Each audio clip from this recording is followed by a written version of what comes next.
Hello students, कैसे हैं आप सभी। चलिए, जैसा कि आपको पता ही है, हमारी 5th यूनिट चल रही है इलेक्ट्रॉनिक्स में।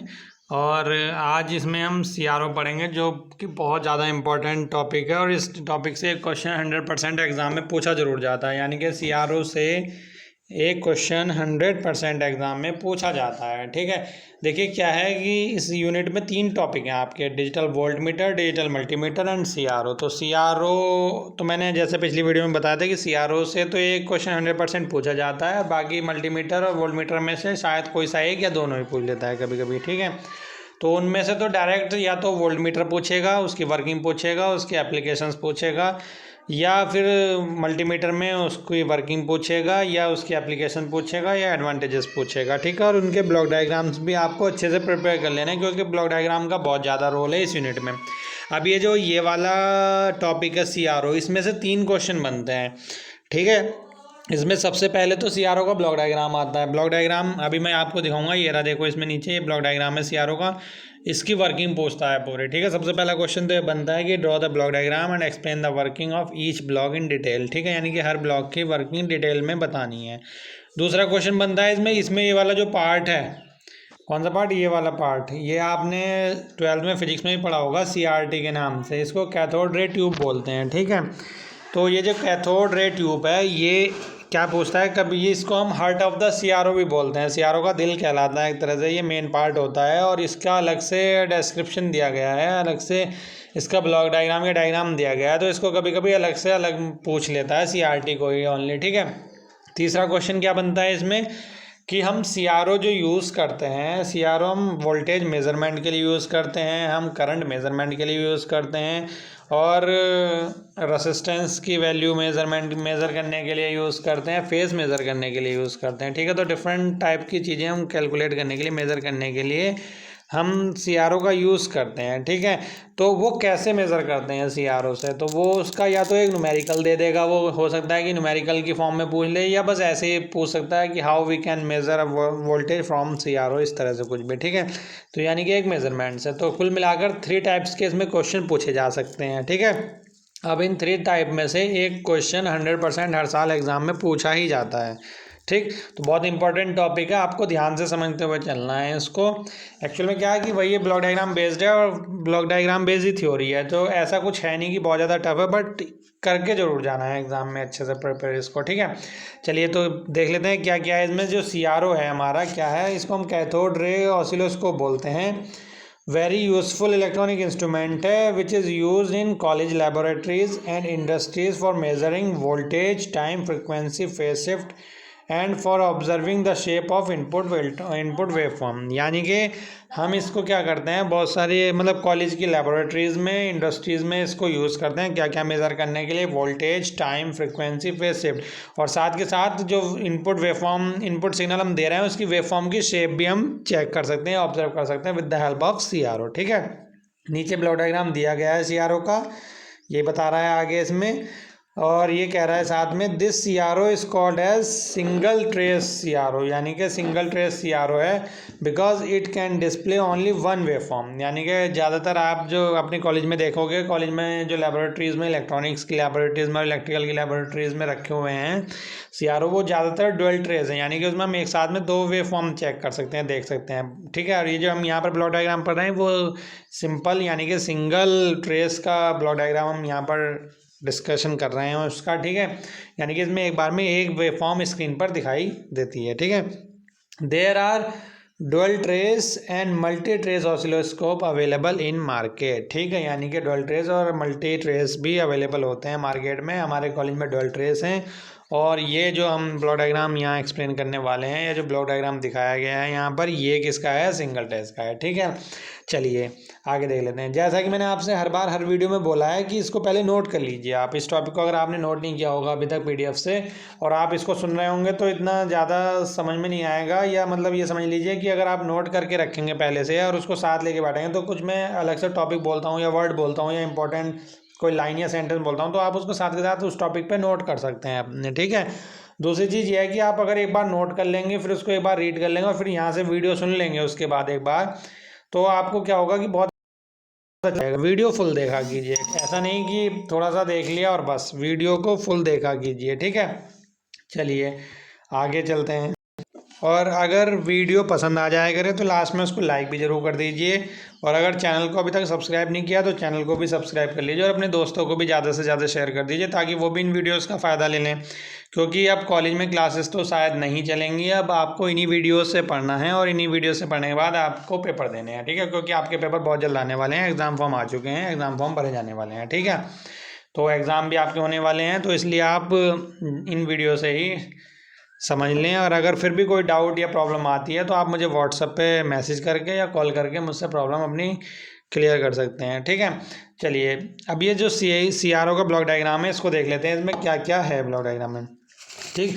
ये तो जैसा कि मैंने आपको बताया है, CRT हमारा कैथोड रे ट्यूब, ये जो शेप इस तरह से बनी हुई है, इसको हम आगे अगले टॉपिक में डिस्कस करेंगे डिटेल में कि एक्चुअल में इसमें है क्या क्या, ठीक है। तो इसमें ये वाली जो 2 प्लेट्स दिख रही हैं वर्टिकल प्लेट्स होती हैं, ये हॉरिजॉन्टल प्लेट्स होती हैं, ठीक है।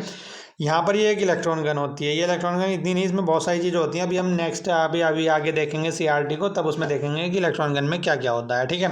यानी कि पूरे CRT में डिटेल में क्या होता है, ठीक। ये इलेक्ट्रॉन गन जो है इलेक्ट्रॉन बीम को ट्रांसमिट करती है, जैसे गन से फायर करते हैं, मतलब गन से एक गोली, उसकी मतलब ब्लड जो है एक ही डायरेक्शन में सीधी जाती है, उसी तरह से यहाँ से इलेक्ट्रॉन जो है यहाँ पर ट्रांसमिट होते हैं सीधे बीम की फॉर्म में, ठीक है। और स्क्रीन पर वही उनका मूवमेंट हमें दिखाई देता है। फॉस्फोरस की स्क्रीन बनी हुई होती है हमारी इसकी CRT की या CRO की, इस स्क्रीन पर वो इलेक्ट्रॉन्स हमें लाइट की फॉर्म में दिखाई देते हैं, जो हमें वेव फॉर्म की शेप में दिखाई देते हैं, ठीक है। यहाँ पर हम इनपुट सिग्नल अप्लाई करते हैं। ये वर्टिकल एम्पलीफायर, एक्चुअल में वर्टिकल एम्पलीफायर कुछ नहीं है, एक एम्पलीफायर ही है जो सिग्नल के स्ट्रेंथ को इम्प्रूव करता है, ठीक है। वीक सिग्नल के स्ट्रेंथ को इम्प्रूव करने के लिए हम यहाँ पर एक एम्पलीफायर यूज़ कर रहे हैं, ठीक है। वर्टिकल इसलिए बोल रहे हैं क्योंकि इसमें क्या है, यहाँ से सिग्नल जाने के बाद ये वर्टिकल प्लेट्स पे जा रहा है, तो इसलिए हमने इस एम्पलीफायर का नेम वर्टिकल एम्पलीफायर दे दिया, वरना एक्चुअल में क्या है, एम्पलीफायर। इसके बाद हम यूज़ कर रहे हैं डिले लाइन। डिले लाइन क्यों यूज़ कर रहे हैं अभी बताता हूँ, पहले नीचे चलते हैं इधर। यहीं से हमने सिग्नल को डिवाइड किया दूसरी जगह पर, और यहाँ पर गए हम ट्रिगर सर्किट पर, ठीक है।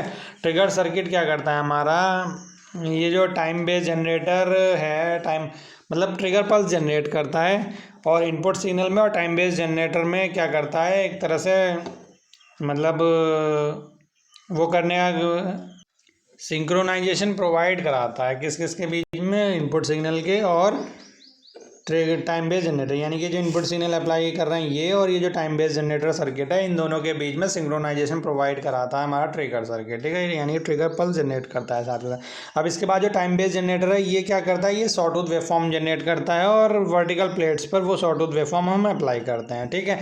यहाँ पर हमने क्या किया हुआ है, हॉरिजॉन्टल एम्पलीफायर यूज़ किया हुआ है। हॉरिजॉन्टल एम्पलीफायर क्या है, एक्चुअल में वही फिर से एम्पलीफायर, जब सिग्नल यहाँ से होता हुआ यहाँ जाएगा, इतनी प्रोसेसिंग होगी यहाँ पर, तो क्या होता है उसकी स्ट्रेंथ फिर से वीक हो जाती है, तो उसको स्ट्रेंथ को इम्प्रूव करने के लिए हम यहाँ पर एक एम्पलीफायर और यूज़ कर लेते हैं जो सिग्नल की स्ट्रेंथ बढ़ा देता है, और वो फिर सिग्नल मेटल प्लेट्स पे अप्लाई कर देते हैं, ठीक है। तो ये तो थे बेसिक। अब इन ब्लॉक्स के बारे में हम आगे और देख लेते हैं क्या क्या है, ठीक है। जैसे डिस्क्रिप्शन में दिया हुआ है, सबसे पहले वर्टिकल एम्पलीफायर, जो वर्टिकल एम्पलीफायर हमने इनपुट पे अप्लाई किया है वही यहाँ पर दिया हुआ है। The input signal which is to be seen on the CRO is applied to the vertical amplifier. This is called as vertical amplifier because its output applied through the delay line to the vertical deflection plates, ठीक है। यानी कि delay line के through vertical deflection plates पर apply हो रहा है, इसलिए हम इसको वर्टिकल एम्पलीफायर बोल रहे हैं, ठीक है। चलिए बाकी तो ये थ्योरी है, आप पढ़ लीजिए एक बार, अगर इसमें कोई डाउट होता है तो मैं आपको बता दूंगा, मुझसे पूछ लीजिए। ये वैसे जो मैंने बताया आपको सारा कुछ यही लिखा हुआ है थ्योरी में। अब मैं डिले लाइन और बता देता हूँ क्योंकि डिले लाइन छूट गया अभी। देखो क्या होता है, हमारा ये जो सिग्नल हम यहाँ पर इनपुट सिग्नल ट्रांसमिट कर रहे हैं, तो यहाँ से सिग्नल इधर और इधर 2 डायरेक्शन में डिवाइड हो रहा है। यहाँ से ये सिग्नल जाएगा ट्रिगर सर्किट पर, trigger circuit trigger pulse generate करेगा और सिंक्रोनाइजेशन प्रोवाइड कराएगा किस किस के बीच में, टाइम बेस जनरेटर और इनपुट सिग्नल के बीच में। यहाँ प्रोसेसिंग होगी सिग्नल की, उसके बाद सिग्नल आगे जाएगा, तो यहाँ टाइम बेस जनरेटर में क्या होगा, सिग्नल सॉटूथ वेवफॉर्म में, ये इनपुट सिग्नल को सॉटूथ वेवफॉर्म में कन्वर्ट करता है। सॉटूथ वेवफॉर्म किस तरह से होती है, ये वाली, जैसे हेक्सा होती है ना, आरी जिसको बोलते हैं, उसकी जो शेप होती है उस शेप में ये चेंज कर देता है इस तरह से, ये सॉटूथ वेवफॉर्म में, ठीक है। इसके बाद ये सिग्नल जो है हमारा हॉरिजॉन्टल एम्पलीफायर पे जाएगा। हॉरिजॉन्टल एम्पलीफायर क्या करेगा, सिग्नल को एम्पलीफाई कर देगा, इसको इसके स्ट्रेंथ को इम्प्रूव कर देगा, और फिर ये वर्टिकल वो हॉरिजॉन्टल प्लेट्स पर सिग्नल पहुंच जाएगा। अब हमारा क्या है कि सिग्नल यहाँ से भी यहाँ से भी, इधर से भी वर्टिकल हॉरिजॉन्टल प्लेट्स पे जा रहा है और यहाँ से वर्टिकल प्लेट्स पे। अगर हम यहाँ से डायरेक्ट वर्टिकल प्लेट्स पे पहुँचा देंगे तो क्या होगा, हमारा वर्टिकल प्लेट्स पे सिग्नल पहले पहुँच जाएगा और यहाँ पर हॉरिजॉन्टल प्लेट्स पे बाद में पहुँचेगा।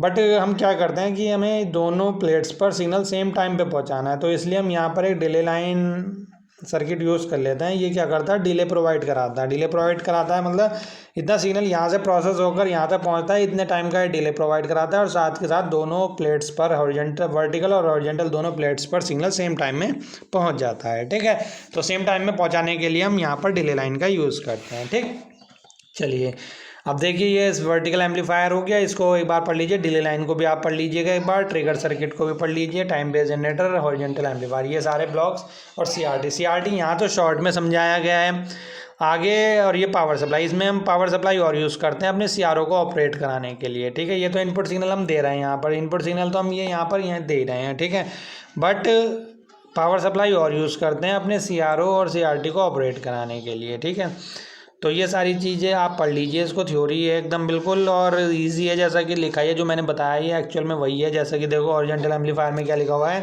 The strength of sawtooth signal is amplified by the horizontal amplifier and applied to the horizontal reflection plane. यानी कि जो सॉटूथ वेवफॉर्म हमारा टाइम बेस्ड जनरेटर ने कन्वर्ट करके दिया था उस सिग्नल को एम्पलीफाई करता है और हॉरिजॉन्टल एम्पलीफायर और अप्लाई करता है किस पर, डिफ्लेक्शन प्लेट पर। कौन सी वाली, हॉरिजॉन्टल में। सीआरटी को ये भी स्टार्टिंग में ये तो बेसिक दिया हुआ, आगे डिटेल में पढ़ते हैं सीआरटी एक्चुअल में है क्या, सीआरटी में एक्चुअल में क्या क्या है। ठीक है, इसको देखते हैं। देखिए ये सीआरटी का ब्लॉक डायग्राम है, एक तरह से ब्लॉक डायग्राम है। तो सीआरटी क्या है हमारा, सीआरटी कैथोड रे ट्यूब होता है। इसे क्या करते हैं, चलिए इसको मैं डायग्राम को ही बता देता हूँ, थ्योरी आप पढ़ लीजिएगा। ठीक है, इसको क्या किया है, सीआरटी जो है इसको 3 पार्ट में डिवाइड किया गया है, यहाँ तक और ये दूसरा पार्ट और ये लास्ट वाला तीसरा पार्ट। ठीक है, ये तो स्क्रीन है हमारी तीसरा पार्ट। जो दूसरा पार्ट है ये वाला, ये प्लेट्स हैं, डिफ्लेक्शन प्लेट। डिफ्लेक्शन प्लेट कौन कौन सी यूज़ थी, हमने वर्टिकल की थी और हॉरिजॉन्टल की थी। ठीक है, इससे पहले ये यहाँ तक हमारा क्या है, इलेक्ट्रॉन बीम, इलेक्ट्रॉन गन है। इलेक्ट्रॉन गन यानी कि गन में ये सारी चीज़ें होती है। क्या क्या होता है, एक हमारा ये कैथोड, ये है कैथोड, ये कैथोड होता है और ये फिर उसके ऊपर ग्रिड लगा हुआ ग्रिड होता है। ठीक है, नहीं एक सेकंड, ये जो है ये हमारा हीटर होता है, इसके ऊपर ये कैथोड लगा हुआ है, कैथोड के ऊपर ग्रिड लगा रखा है। ठीक है, और यहाँ पर ये हमारे एनोड लगे हुए हैं इस तरह से। ठीक, अब होता क्या है, और ये यहाँ पर पिंस होती हैं, जो पिंस हमारी उसमें इलेक्ट्रिकल सिग्नल अप्लाई करने के लिए हम इसमें यूज़ करते हैं। हम यहाँ पर सिग्नल अप्लाई किया इन पिंस पे, हमारा हीटर ऑन हुआ, हीटर ऑन होने पर हीटअप हुआ। यहाँ पर हीटअप होने पर ये जो कैथोड्स हमने यहाँ पर यूज़ कर रखे हैं ये हीटअप होंगे। इसमें इलेक्ट्रॉन जो है, कैथोड में इलेक्ट्रॉन जो है वो एनर्जी इंक्रीज़ होगी और उनमें मूवमेंट होगा और वो मूव करना स्टार्ट करेंगे और ट्रांसमिट होने स्टार्ट हो जाएंगे। ये ग्रिड जो है उनको कंट्रोल करके रखता है ताकि एक साथ बहुत तेज़ी से इलेक्ट्रॉन ना मूव हो। उसके बाद जब इलेक्ट्रॉन्स हमारे इन एनोड के संपर्क में जाते हैं तो ये एनोड हमारे एक्सेलरेटिंग एंड फोकसिंग एनोड है। तो ये क्या करते हैं, उन इलेक्ट्रॉन्स को एक्सेलरेट कर देते हैं यानी कि उनकी स्पीड बढ़ा देते हैं और साथ के साथ फोकस कर देते हैं एक ही पॉइंट पे। ठीक है, एक पॉइंट पे, यानी कि ताकि वो हमारी एक बीम बन सके। ठीक है, एक फॉर्म पे एक ही पॉइंट पे उन्होंने क्या किया, उसको फोकस कर दिया। उसके बाद जब हमारे इलेक्ट्रॉन्स आगे पहुंचते हैं, यानी कि वो जो इलेक्ट्रॉन बीम आगे पहुंचते हैं वर्टिकल प्लेट्स पर, तो वर्टिकल डिफ्लेक्शन प्लेट्स में क्या है, हमने यहाँ से जो डिले लाइन से सिग्नल आ रहा था, दोनों पे इस तरह से सिग्नल आता है, एक पॉजिटिव और एक नेगेटिव होता है। ठीक है, तो इलेक्ट्रॉन जो पॉजिटिव साइड है वो अट्रैक्ट करती है पॉजिटिव प्लेट, यानी कि पॉजिटिव साइड या पॉजिटिव पोटेंशियल जो है उन इलेक्ट्रॉन्स को अट्रैक्ट करता है। इलेक्ट्रॉन यहाँ जो सीधे बीम की फॉर्म में जा रहे थे वो उस डिफ्लेक्शन प्लेट की तरफ जिधर पॉजिटिव चार्ज है मूव कर जाते हैं। मूव करने के बाद स्पीड इतनी तेज़ होती है कि मूव करने के बाद उस प्लेट से टकराते हैं और टकराने के बाद वापस हो जाते हैं, फिर दूसरी प्लेट से टकराते हैं, फिर मूवमेंट इस तरह से मूवमेंट होता रहता है। ठीक है, फिर उसके बाद वो आगे ट्रांसमिट होते रहते हैं। साथ के साथ जब हमारा वो हॉरिजॉन्टल प्लेट्स के संपर्क में पहुंचते हैं तो वहाँ पर भी सेम, जैसे नीचे से यहाँ से हॉरिजॉन्टल एम्पलीफायर से हमारा इन पे सिग्नल आया था, तो इस पर भी सेम, एक पर पॉजिटिव पोटेंशियल होता है, एक पर नेगेटिव। तो क्या होता है कि नेगेटिव पॉजिटिव की तरफ अट्रैक्ट होते हैं, फिर इतनी स्पीड होती है कि टकरा के डिफ्लेक्ट होकर वापस हो जाते हैं। ठीक है, तो यानी कि यहाँ ये प्लेट्स क्या करती हैं, उनको डिफ्लेक्ट करती रहती हैं, इसलिए हम इनको डिफ्लेक्शन प्लेट बोले और ये डिफ्लेक्शन प्लेट्स हम यहाँ पर यूज़ कर रहे हैं। ठीक है, तो ये जो मूवमेंट हो रहा है और ये जो मूवमेंट हो रहा है, ये इस मूवमेंट के साथ हमारे स्क्रीन पर जाकर टकराते हैं इलेक्ट्रॉन्स। स्क्रीन हमारी फॉस्फोरस की बनी हुई होती है, तो वो क्या करती है, इन इलेक्ट्रॉन्स को लाइट के फॉर्म में स्क्रीन पर शो कर देती है, जो हमारे वेव फॉर्म की शेप हमें दिखाई देती है। ठीक है, तो ये था हमारा सीआरटी। इस कंस्ट्रक्शन एंड ऑपरेशन इसका यही है, पढ़ लीजिए। इसमें अगर कुछ चीज़ समझ में ना आए तो मुझसे पूछ लीजिएगा आप व्हाट्सएप पे या कॉल करके, ठीक है। इसमें यही लिखा हुआ है जो मैंने आपको बताया है, ठीक है। तो ये तो था हमारा CRO का ब्लॉक डायग्राम, आज हमने बता दिया है, और CRT हमने बता दिया। अब आगे बचता है वोल्टेज मेजरमेंट, ठीक है। तो वोल्टेज मेजरमेंट जो है हम कल यानी कि नेक्स्ट वीडियो में कवर करेंगे। आज के लिए इतना सफिशिएंट है। इसमें वोल्टेज मेजरमेंट ही नहीं, वोल्टेज मेजरमेंट भी पढ़ेंगे, साथ के साथ फ्रीक्वेंसी मेजरमेंट भी है, फेज मेजरमेंट भी है, और साथ में करंट मेजरमेंट भी है, और टाइम मेजरमेंट भी है, ठीक है। तो ये कैसे मेज़र करते हैं इसको मैं आपको कल बताऊँगा नेक्स्ट वीडियो में, मतलब, ठीक है। आज के लिए इतना ही काफ़ी है। पढ़ते जरूर रहिएगा, ठीक है। घर पे ही रहिएगा, घर से बाहर नहीं निकलिएगा, सुरक्षित रहिएगा, और पढ़ते जरूर रहिएगा साथ के साथ, क्योंकि आपके एग्ज़ाम जल्दी होने वाले हैं, ठीक है। चलिए, ओके।